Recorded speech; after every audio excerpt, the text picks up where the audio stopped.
Let's talk about Jim Beam Bonded. So they've discontinued this one last year, and they replaced it with Old Tub Bonded, which I think we shot an episode about. But I think this is a great example of when Jim Beam releases something that isn't just their generic Jim Beam white label.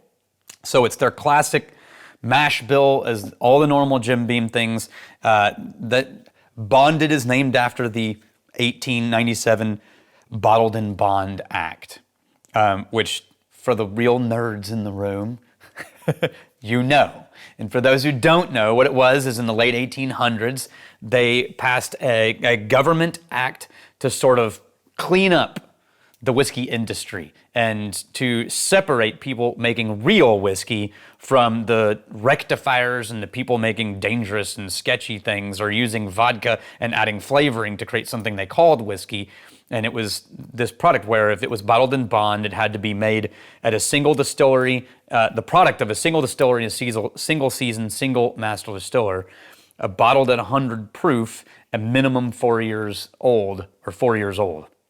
And that became one of the most restrictive whiskey rules in the world. Still is, actually. To meet the requirements of bottled in bond is one of the most restrictive whiskey rules.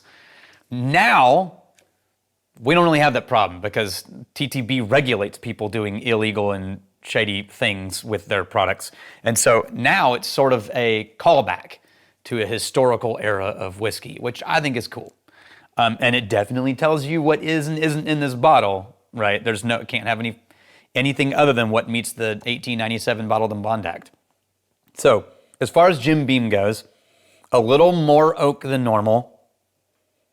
Still that sort of thin caramel and thin vanilla. Soft sweetness, but still nice.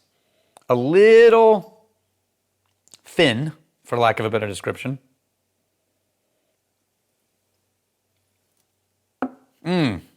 Better in the palate.